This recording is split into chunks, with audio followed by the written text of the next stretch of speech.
There was a king who had 12 beautiful daughters. They slept in 12 beds, all in one room, and when they went to bed, the doors were shut and locked up. However, every morning their shoes were found to be quite worn through as if they had danced in all night. No one could find out how it happened or where the princesses had been. So the king had made it known to all the land that if any person could discover the secret and find out where it was that the princesses danced in the night, he would have the one he liked best take as his wife, and would be the king after his death. But whomever tried and did not succeed after 3 days and nights, they would be put to death. A king's son came. He was well entertained, and in the evening was taken to the chamber next to the one where the princesses lay in their 12 beds. There he was to sit and watch where they went to dance, and in order that nothing could happen without him hearing it, the door of his chamber was left open. But the king's son soon fell asleep, and when he awoke in the morning, he found that the princesses had all been dancing, for the soles of their shoes were full of holes. Same thing happened the second and the third night, so the king ordered his head to be cut off. After him came several others, but they all had the same luck and all lost their lives in the same way. Now it happened that an old soldier who had been wounded in battle and could fight no longer passed through the country where the king reigned. And as he was traveling through a wood, he met an old woman who asked him where he was going. "I hardly know where I'm going or what I had better do," said the soldier, "but I think I would like to find out where it is that the princesses dance. Then in time I might be king." "Well," said the old woman, "that is not a very hard task. Only take care not to drink any of the wine which one of the princesses will bring you in the evening. And as soon as she leaves, you pretend to be fast asleep." Then she gave him a cloak and said, "As soon as you put that on, you will become invisible, and then you will be able to follow the princesses wherever they go."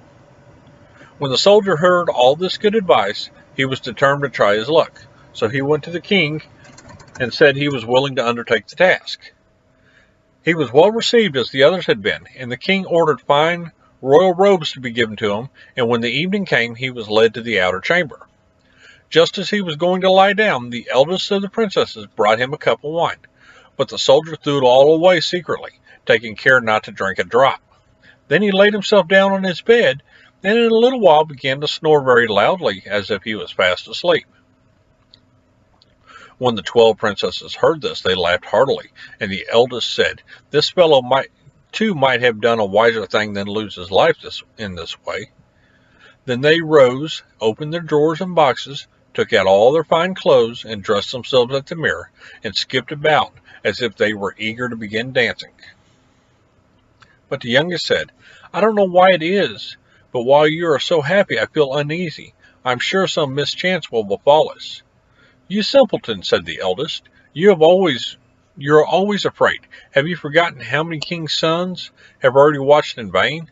And as for this soldier, even if I had not given him his sleeping draught, he would have slept soundly enough." When they were all ready, they went and looked at the soldier, but he snored on and did not stir hand or foot, so they thought they were quite safe. Then the eldest went up to her own bed and clapped her hands, and the bed sank into the floor, and a trap door flew open. The soldier saw them going down through the trap door one after another, the eldest leading the way, and thinking he had no time to lose, he jumped up, put on the cloak which the old woman had given him, and followed them. However, in the middle of the stairs he trod on the gown of the youngest princess, and she cried out to her sisters, "All is not right. Someone took hold of my gown." "You silly creature," said the eldest, "it is nothing but a nail in the wall." Down they all went, and at the bottom they found themselves in a most delightful grove of trees. The leaves were all of silver and glittered and sparkled beautifully. The soldier wished to take away some token of the place, so he broke off a little branch, and there came a loud noise from the tree. Then the youngest daughter said again, "I am sure all is not right. Did you not hear that noise? That never happened before." But the eldest said, "It is only our princes, who are shouting for joy at our approach."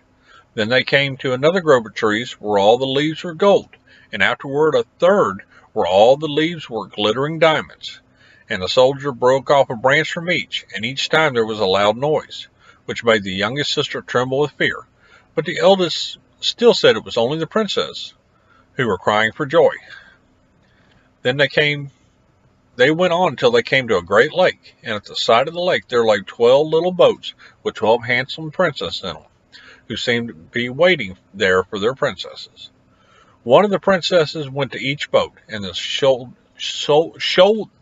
soldier stepped into the same boat as the youngest. As they were rowing over the lake, the prince who was in the boat with the youngest princess and the soldier said, "I don't know why it is, but though I am rowing with all my might, we do not get on as fast as usual, and I'm quite tired.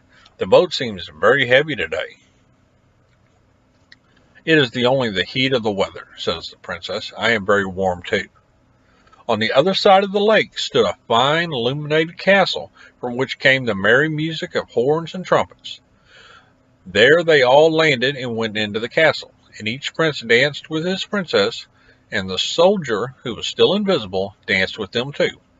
When any of the princesses had a cup of wine set by her, he drank it all up, so that when she put the cup to her mouth it was empty. At this too the youngest sister was terribly frightened, but the eldest always silenced her. They danced until 3 o'clock in the morning, and then all their shoes were worn out, so they were obliged to leave. The princes rowed them back over the lake, but this time the soldier placed himself in a boat with the eldest princess, and on the opposite shore they took leave of each other, the princesses promising to come again the next night. When they came to the stairs, the soldier ran on before the princesses and laid himself down. And as the 12 tired sisters slowly came up, they heard him snoring in his bed, and they said, "Now all is quite safe." And then they undressed themselves, put away their fine clothes, pulled off their shoes, and went to bed. In the morning, the soldier said nothing about what had happened, but determined to see more of this strange adventure, and went again on the second and third nights. Everything happened just as before. The princesses danced until their shoes were worn to pieces, then returned home. On the third night, the soldier carried away one of the golden cups as a token as to where he had been. And as soon as the time came when he was to declare the secret, he was taken before the king with the 3 branches and the golden cup, and the 12 princesses stood listening behind the door to hear what he would say. The king asked him, "Where do my 12 daughters dance at night?"